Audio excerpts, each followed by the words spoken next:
When someone mentions Italy, you're talking architecture, you think design, you think food, you think fashion, and then we have this, the Alfa Romeo Tonale, and they've updated it ever so subtly, which I really like. It's still sharp and it's still athletic looking.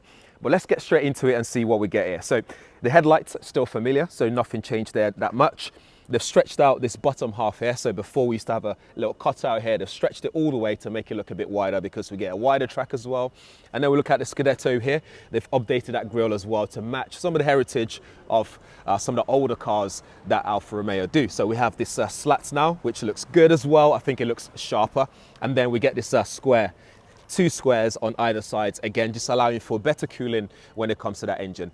But overall though, I don't think they've done too much to the front that it makes it look too drastic. I think it just looks so good and lovely proportions as well. Moving on to the side, we talk about the new alloy design as well. We get 3 holes here now instead of, I think it had 4 before.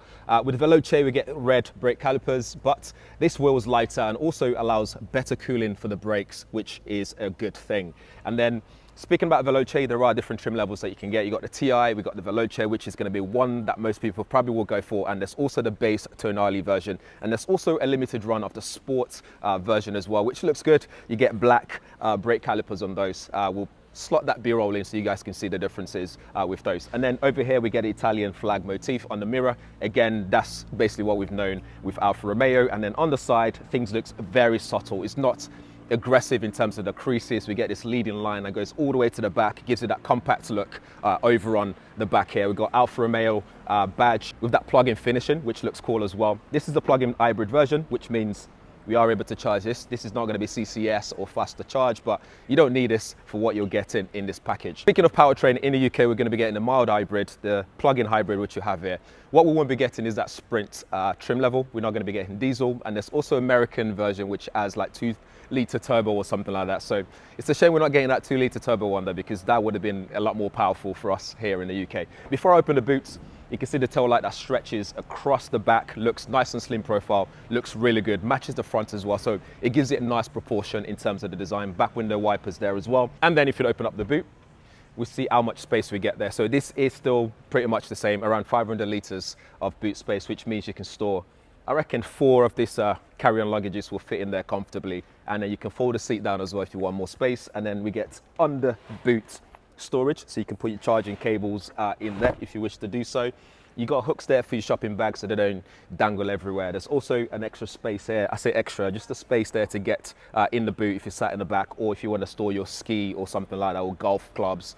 You can feed that through and it fits perfectly well. But overall here, there's plenty of space to make this as practical as it can be. Over on the back, it feels very comfortable here. Good sitting position. You can see how angled my knees are, which is my ideal sitting position, which means if I'm going to sit here for a long period of time, I'm not going to struggle at all. We've got a back pocket here behind the passenger seat. Well, it will be driver's seat in the UK, and which is good. It means you can store stuff there like document or passport if you're traveling. You've got enough space there to store your bottle there as well. And depending on which one you go for, you can also spec this up for Harman Kardon sound system, which we'll talk about shortly when we get in the front. We get a full USB-A port here and a USB-C port as well. You can charge your device, and I love that they've given you that option as well, because these days you either get one or the other. You don't get both anymore. Headroom is plenty as well, and I think you can also spec this to have sunroof as well, or panoramic sunroof, so that way you get sense of more space in the car. This is the one thing I forgot to mention. This is the Rosso Brero color, which looks absolutely fantastic. But the reason I mention that is because now we get more color options available, including 3 new color options, which is a good thing. It just means you get plenty of choices to make this yours the way you want it to be. And then in the interior as well, this is the leather seats, but if you go for the Sports Veloce, for example, or the Sports Speciale rather, you would get the black and white Alcantara interior with white stitching all around the car. Looks really, really premium, and there's also a red interior as well. So again, it gives you that option to spec this up just the way you want it to be. In terms of the armrests, we do get one as well with 2 cup holders. Really nice and comfortable. They've placed the cup holder right in front, far forward, so that way your elbow doesn't sink into the cup holder, which is always a complaint of mine in some cars. There's a bit of a transmission tunnel here, but not too much that you can't sit someone in the middle and still be as comfortable as you can be. And like I said already, you got access here as well to get in the boot if you need to get in the boot whilst you're sat here. So if you forget something in the bag that's in there, you can easily reach there and grab something. But I think overall they've done really well here. It's really comfortable and I love it. Over in the front cabin, it's very plush here as well. We're talking this leather seats that we mentioned already, which looks absolutely fantastic. Obviously, if you go for different trim levels, you can also opt to have that red interior or that black and white Alcantara finish. But we're not going to talk about those because we're going to settle down and talk about this one. We get new ambient lighting in here as well. I don't think it's actually new, but it's there. It's decent. It's nice. I like that they've added that. It just gives it a sense, a moody feeling in the car when you're driving. So that will go over this bit here, and then we get the stitching here for this car as well. It looks really nice and premium. And then we get a 10.3-inch display here for your infotainment, which supports Apple CarPlay, Android Auto. So nothing really new here. It's something that we're used to already. It's very responsive as well, which is really good. And then we get this instrument cluster, which is 12.3 inches as well. It's got a name for it. It's like kind of Charlie or something like that. Or anyway, let me not ruin that word. If you know how to say it, drop a comment below. But yeah, you get this design here. Again, it's not new, but what they said is they listen to their customers. So now we get to the volume scroller on the right side of the steering, which is a good thing. It just means that you don't have to reach anywhere else for things. We get this metal finishing like for the paddle shift, which is again really good. I don't think you get that in many cars these days. It's either plastic or you just don't get anything. And then over here, they've updated this as well. So instead of that big gear shifter, we get a rotary dial now for the gear shifts. So reverse, neutral and drive and park, it's all there. And then button here for your parking. So you can just do semi-auto parking in this car, which is really good in terms of the tech. We got e-save button there. And then over here, we have the driving mode, which I kind of like the positioning because it just makes it very easy to reach when you're driving. So it's DNA there with your suspension button as well to change that to, if you want it to be softer. So D for dynamic, neutral, and then advanced efficiency, which is basically your eco mode. And then we also have your wireless charging mat here as well, which is really good. A full USB-A port and one USB-C ports there as well if you don't want to charge wirelessly. You can plug in your cable. But one thing that's good here is the fact that they listen to their customers in terms of how this is for the volume control. And this is still very responsive. You get Alexa built in as well, Android Auto, Apple CarPlay as standard, wirelessly as well. So that's a really good thing. 2 cup holders are here, and there's more space here to store a bunch of stuff, which I have some junk in there, which we're not going to show you guys. Glove compartments over there as well. But generally, I love that it's driver focused and things are, you still get some manual buttons there for your climate control, which is good. So you're very much focused on your driving experience rather than being distracted by so many different things going on in the car. So that's really good. I even love the animation when you start the car and the front grille comes up on the instrument cluster. And that's been updated as well to go with that new Scudetto slats on the front. So that's a really good thing. And like I said, you get Harman Kardon sound system in here, which means fantastic sound system that you can also modify when you go into the settings here. Really good visibility all around, good sitting position, and I think generally they've done a really good job on the exterior and on the interior as well. The only thing now is to think about how is this going to drive, because the last time I drove the Tonale, the driving experience was what let it down for me. So I'm hoping this time they've improved it and I can actually say something positive this time. And by the way, if the boot space is something that matters to you, then you might want to decide whether you go for the plug-in hybrid or the mild hybrid, because the plug-in will give you a minimum of 385 litres of boot space, so 385. And then when you get the mild hybrid, you're looking at the minimum space of 500 litres. And as customization is at the heart of what the Tonale is all about, you also get an option to add a techno pack, which gives you assisted driving level 2, semi-automatic park assist, 360-degree camera with drone view and parking sensors with 12 channel, blind spot monitoring with rear cross path detection, electrochromic exterior mirrors, if I can get my words out, the 20-inch 4-way alloy wheels, which you have on this particular version here.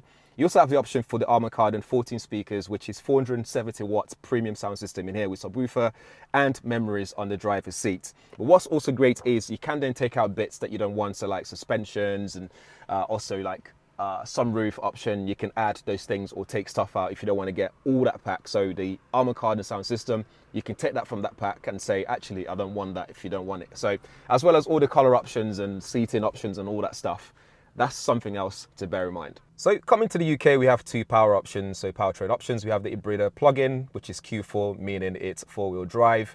There's the Hybrida front-wheel drive only version, which gives you 175 horsepower, which is 15 more than we had previously, which is a good thing. The plug-in hybrid is obviously the more powerful option with 270 horsepower. So the plug-in hybrid gives us 1.3 litre turbo petrol 4-cylinder inline engine, top speed 195 kilometers per hour, acceleration from 0 to 100 kilometers is 6.6 seconds. Maximum torque on the plug-in hybrid is 270 newton meters, and the mild hybrid is 240 newton meters. So how is the driving experience? Well, we're driving around town right now in Pisa in Italy, which means loads of tiny roads, loads of pedestrians. There's a lot going on, which means the car is in its, I would say, in its habitat, is in its comfortable situation, which means all the sensors are working to make sure you don't hit people, for example. But I digress. This thing is all about harmony in terms of how things are put together to make sure it works in a way that the driver doesn't really have to understand how it works. It just works. So we have the Brembo disc brakes, for example, for good braking. We've got the tires as well for really good grip.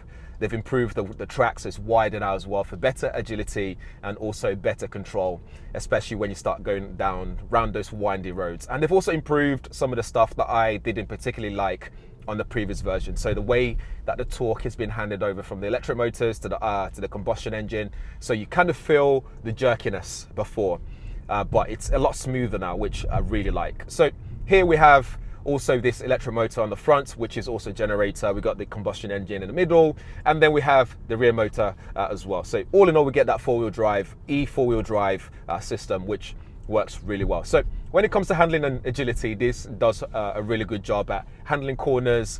And when it comes to the steering as well, I think the driver input is improved. So the latency between when you turn in and stuff and what you actually experience on the road is much better. You don't have to do a lot of swinging and turning to achieve what you want to achieve. The turning circle is good as well.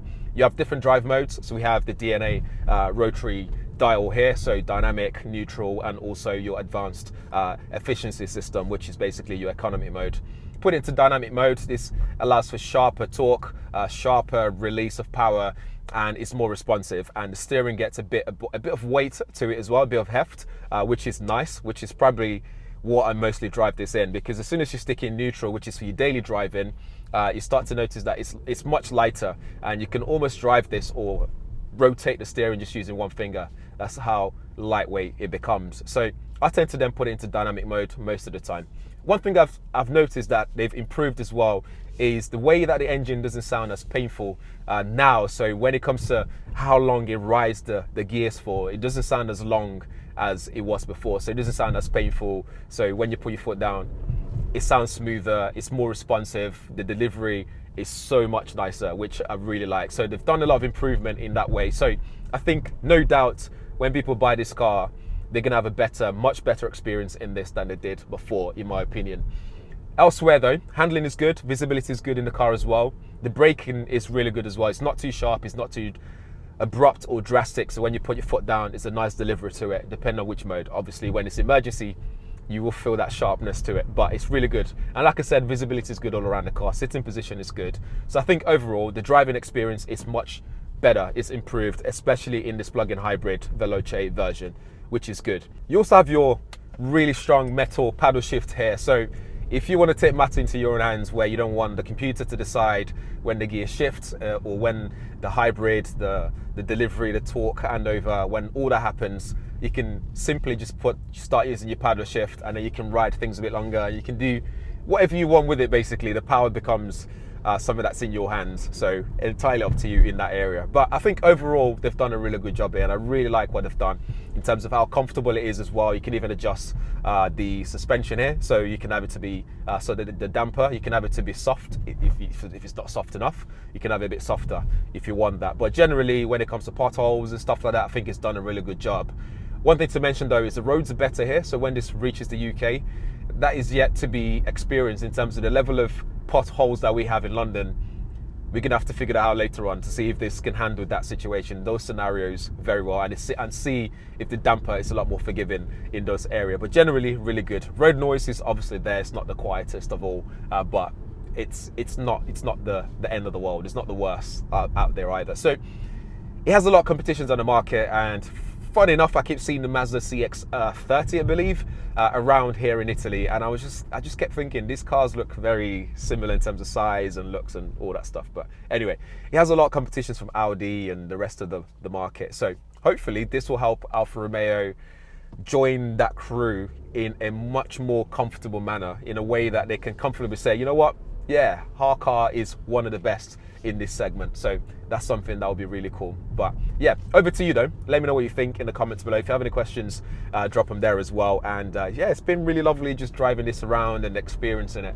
I think it's going to do well for Alfa Romeo. Once people get behind the wheel and they experience it themselves, they're going to see that this is actually a lovely car to drive now. Lots of improvements, lots of refinements, which is what the Italian way is all about. Thanks for watching. See you in the next one.